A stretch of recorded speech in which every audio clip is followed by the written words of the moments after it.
她可是姚氏的大小姐，背靠兰陵集团，难道连这样一个没有背景的 alpha 都搞不到手吗？而且她也不打算再来硬的了，她想要这个人完完全全属于自己一个人。看来是时候去找自己的父亲帮忙了。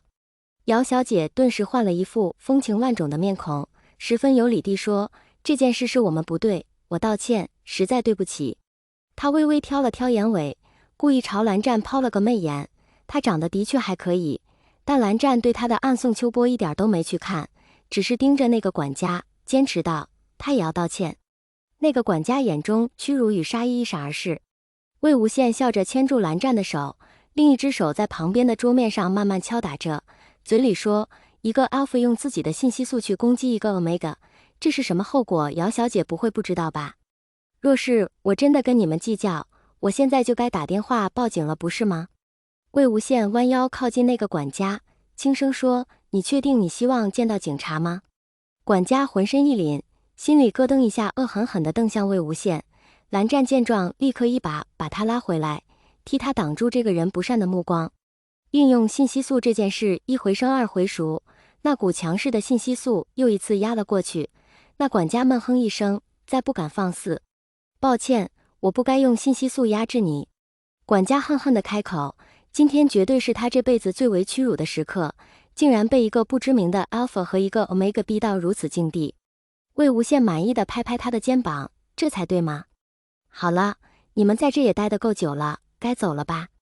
早已躲到办公室悄悄看着一切的工作室老板这才犹豫着跑出来，讨好的笑：“姚小姐，实在对不起，您要做的礼服我们一定会按时送给您的，您就在家等着就好了，实在抱歉，实在抱歉啊。”姚小姐看都不看他，直接带人气汹汹地离开了。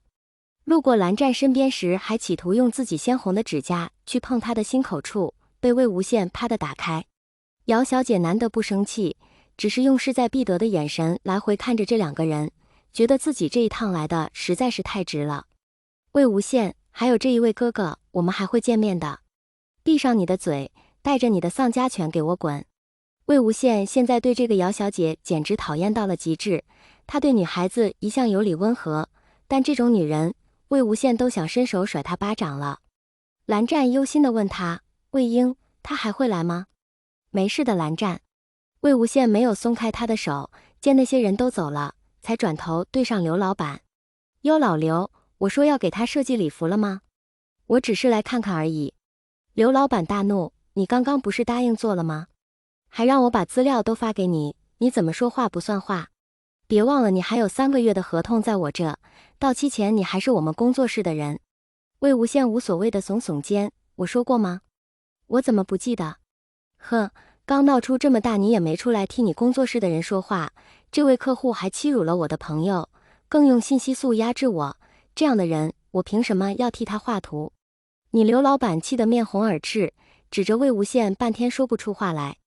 蓝湛不满地挥开他的手，一字一句道：“不可用手指指魏婴，不礼貌。”魏无羡见他这么护着自己，觉得真是没白捡他回来，摸摸他的头说：“没关系，我不在意。”蓝湛看着他，琉璃色的眼瞳中全是满满的疑惑。魏无羡知道他年纪小，而且他受到的教育一定也非常好，家里的人也都很爱护他，所以并没有遇到过类似的事。刘老板被这个不认识的 alpha 一噎，他还记得这个人连姚小姐身边的 alpha 都压制不住，不知魏无羡到底何时认识的，一时间也不敢再对魏无羡如何，只是缓声说：“无羡，看在我们合作这么久的份上，你就接了吧。我保证这是最后一次，你要是好好完成这个单子，以后工作室的单子你就可以不用管了，我也不会私下给你接稿，如何？”魏无羡接过他递来的 U 盘，沉默了一会儿，开口：“最后一次。”刘老板拼命点头。魏无羡轻轻叹了口气，环顾看着那些曾经与自己一同为了一个稿子挑灯夜战，为了甲方的要求一边骂骂咧咧一边仔细讨论修改的同事，他们脸上原本初出茅庐的笑容，到现在工作室越做越大，自己名气越来越响后，大家的疏离、防备、攀比。蓝湛晃了晃他的手：“魏婴。”魏无羡朝他笑：“走吧，蓝湛，以后再也不来这了。”坐到小车上后，魏无羡看着蓝忘机身上的衣服，对他说：“蓝湛，我带你去买几件衣服吧。你不是还觉得内裤紧吗？带你去买合适的，然后再买点吃的用的。蓝湛听他说到内裤，心里有点害羞，但还是小心开口道：会很贵吗？没事，我捡你回来就得对你负责吗？说好了养你的，我会努力赚钱，让你过上好日子的。魏无羡说着觉得这话似乎有点不对劲，但看着蓝湛瞪大了眼看着自己的样子，越看越喜欢，探身帮他系好安全带。两人靠得很近，魏无羡看到他微红的耳廓，实在忍不住伸手捏了捏他的耳垂。魏婴，狭小的空间里蓝湛避无可避，只好努力转头不让魏无羡再碰他，鼻尖清清浅浅全是他身上好闻的甜味。蓝湛握住拳头的手松了松，闭上了眼睛。蓝湛你也太可爱了吧。魏无羡觉得自己可能真的栽了，明知道对方心智是个孩子，但他就是想碰他，想调戏他，看到他害羞心里就好高兴。那种感觉和喜欢小孩的感觉一点都不一样，他甚至都想亲一亲蓝湛软软的唇。走啦，带你去买。魏无羡十分豪气地发动了小车。蓝湛，你看这双鞋好看吗？魏无羡举着一只小白鞋，把踌躇不前的蓝湛拉过来让他看。蓝湛下意识觉得这双鞋太大了，但看了看高大的自己，发现还是非常不习惯，只是点点头，好看。这位先生这么帅，穿上这双鞋一定非常合适。店员刚开始看到这两位的时候眼睛都直了，还以为是什么明星，可仔细一看确实不认识他们，愣了一会后赶紧热情地迎了上来。他发现这是1A1O，估计是一对儿，暗道真是相配。魏无羡把他拉到沙发上让他坐下，蹲下身来想给他脱鞋。